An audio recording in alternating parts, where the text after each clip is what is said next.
All right, today we're going to take a journey into one of the most poetic and powerful chapters of the Quran, Surah Ar-Rahman, which translates to the most merciful. In this explainer, we'll walk through its really unique structure, unpack its main themes, mercy and accountability, and explore the incredible refrain that just drives its message home. So let's dive in. Right from the get-go, the chapter lays out its central theme. It doesn't just state the name, the most merciful. It immediately connects it to three fundamental gifts. First, revelation, the Quran itself. Second, creation, humanity. And third, eloquence, which is the ability to speak, to reason, to understand. It's all presented as flowing from that single source of mercy. So this first section really sets a powerful foundation. The idea here is that mercy isn't just some abstract concept. It's an active, creative force that's behind, well, everything. Existence, knowledge, all of it. The very fact that we can understand this message is presented as a gift of that mercy. And from there, the text immediately starts pointing to the evidence all around us. And that brings us to this really key concept, mizan, or balance. As you can see, it's all about cosmic order, justice, and this perfect equilibrium in creation. After saying mercy is the source, this is presented as the proof. The universe is built on a perfect balance, and then it challenges humanity directly, telling us not to mess with that balance, connecting the order of the cosmos to justice in our own lives. So, how does the text make its case for this balanced universe? Well, it shifts into this beautiful, almost musical list of signs, presenting the natural world as a kind of art gallery of evidence for a merciful and powerful creator. It kicks off on a huge, cosmic scale. The sun and the moon aren't just chaotic. They follow a precise, calculated order. This is put forward as the first major piece of evidence for that underlying mizan, that cosmic balance we were just talking about.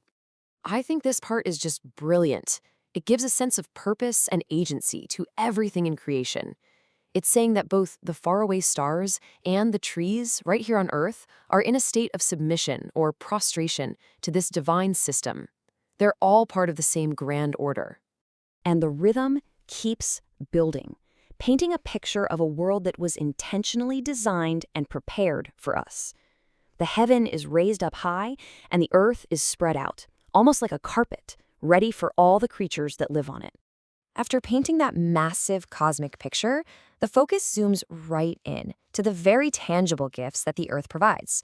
We're talking about fruit from palm trees, the grains that sustain us, fragrant plants, and even beautiful treasures from the depths of the sea, like pearl and coral. So this powerful list, everything from the planets down to pomegranates, it all builds up to the text's central, recurring question. It's a refrain that acts like the heartbeat of the entire chapter. And there it is. Now, this isn't just a simple question, right?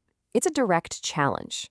After showing all this evidence of mercy, of balance, of these incredible gifts, the text basically looks you in the eye and asks, can you honestly deny any of this? It really forces you to stop and think and to feel a sense of gratitude. And what makes this question so incredibly powerful is the repetition. I mean, get this, it's repeated exactly 31 times. This creates this hypnotic, rhythmic effect that constantly pulls you back to this one central, unavoidable point. You just can't escape it.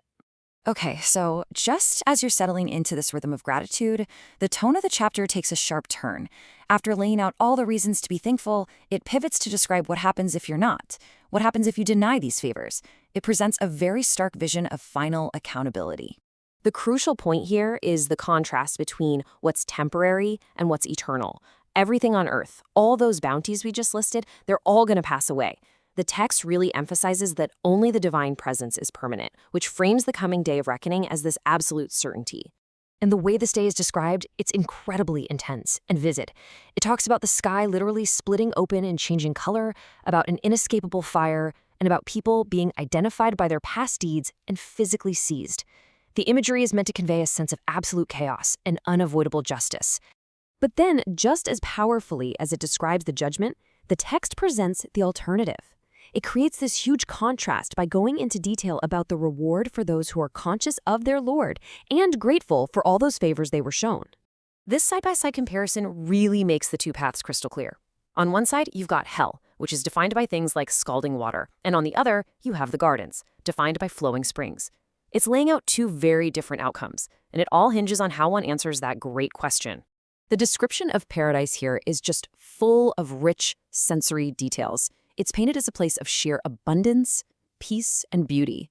You have these lush, spreading branches, every kind of fruit imaginable, luxurious things like silk to recline on, and beautiful companions. It's the absolute opposite of the chaos we heard about just moments before. And what's really fascinating is that it doesn't just stop at one version of paradise. After describing those first two gardens, it mentions two more gardens below them. They're still beautiful and lush, with spouting springs and specific fruits mentioned. This suggests that even the reward itself has different levels, maybe different degrees of excellence.